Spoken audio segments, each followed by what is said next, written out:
Alright, so I'm back in Vietnam. Today we are in Hanoi, and I forgot how chaotic everything is. You have constant traffic everywhere. You can never be at ease. There's just so many things going on around you. A bunch of noise, a bunch of smells, a bunch of people just walking in every direction. Every time I come back to Vietnam, I always feel there's just energy that's so amazing. I didn't really like Saigon that much because it was so crowded, and unfortunately I feel like Hanoi is probably going to be the same thing. But I do have to say that the architecture here is really nice. I really like how a lot of the buildings have these, like, they're thin, but then they have multiple floors.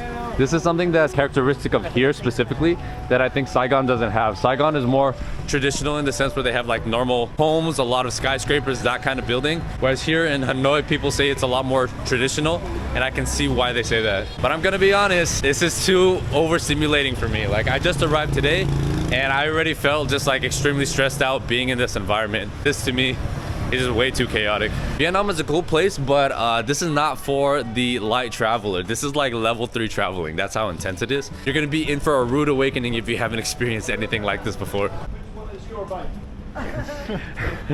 The black one.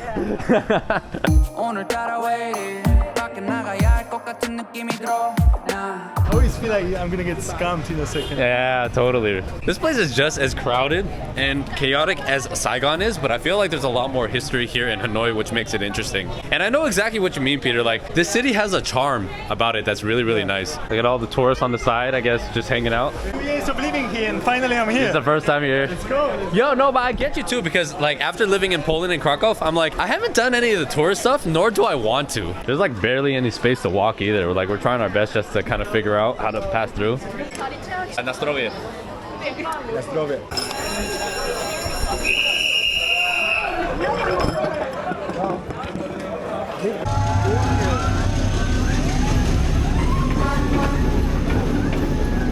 Alright, I have to say that the train thing definitely lived up to the hype. That was actually a really cool attraction. One of the coolest here in Vietnam. Perfect.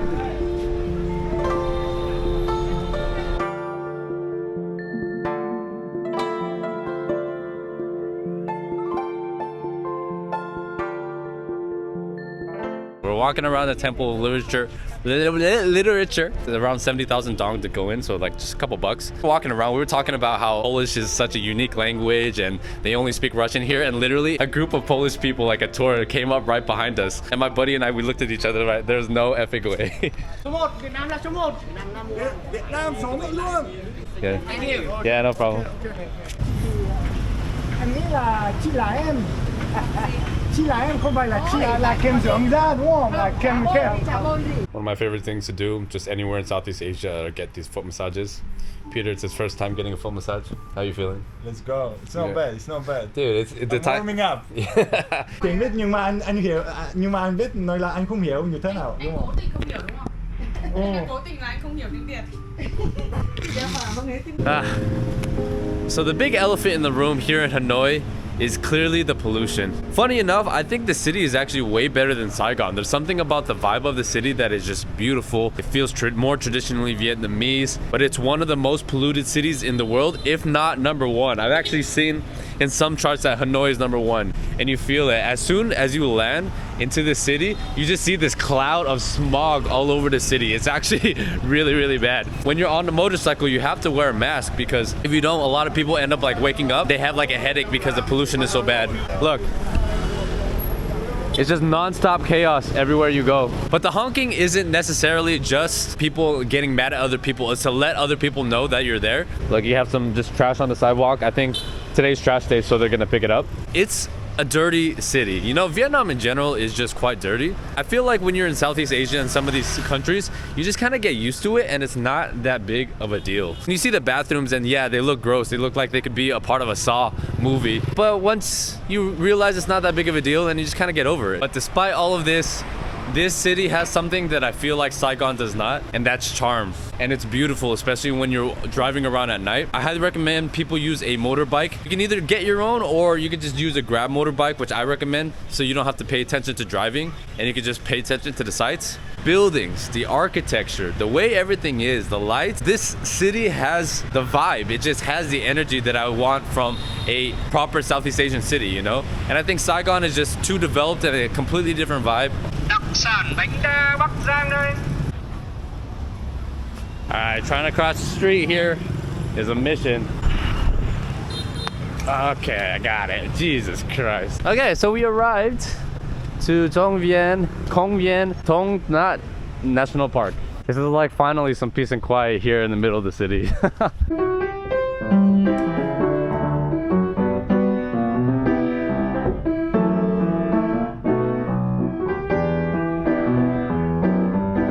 One of the best parts of Vietnam as well is that even though, for example, like Hanoi or Ho Chi Minh are big cities with a population of 8 million, safety is really good here. Maybe it's because I look like everybody and I kind of blend in, but I feel like I never am worried about my safety, and you see women walking around alone at night everywhere. Like, you don't have any issues with safety here, right? 100% correct. Yeah. But I mean, you're also like tall as hell, so if nobody will want to F with you. Yeah, that's the thing. Even based on data, like Vietnam is like super high on Super safe, yeah. It's super safe. A lot of people say that crime and poverty are related, but Vietnam is one of the exceptions to that. To be honest, most of Southeast Asia, right? Malaysia is quite safe. Vietnam is very safe. Thailand is quite safe. Is it really based on poverty, or is it based on culture? Is it based on values? Is it based on race? Right? There's like a lot of other factors that can potentially go into it. I just don't know. The most important things are the core culture itself, Right. and safety. There is some garbage in the street or whatever, too many motorbikes, or as long as those two things are okay,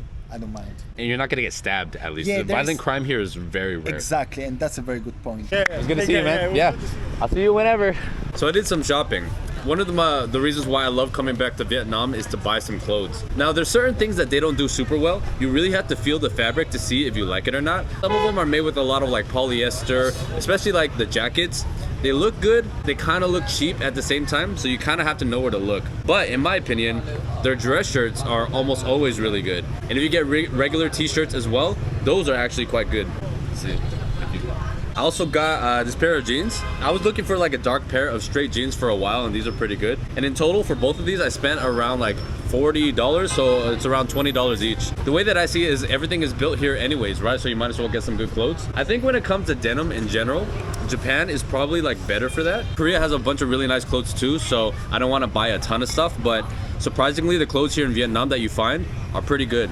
You have to know where to look though, because if you go just to the tourist areas, to all like the outlet stores are made in Vietnam, a lot of those places just have like Stussy, Patagonia, like all these typical clothes that they try to sell to foreigners, and the quality is usually not that good, but surprisingly the bags are really good. So first time I was here in Vietnam, I got this North Face bag. It was from some random lady when I was walking around Hoi An. I think it cost me like $5 or $10, but this has lasted me like a year and a half already, so the quality is quite good, surprisingly. So if you want to do some shopping in Vietnam, dress shirts, suits are quite good if you want to get some tailoring done, and bags. Those are my recommendations. One of my favorite things to do here in Vietnam are go to the gaming cafes. They are everywhere around the country. They're super cheap. It's like 10,000 dong for an hour, so that's like 40 cents. Just being around my people, you know, look. You have the whole entire gaming cafe.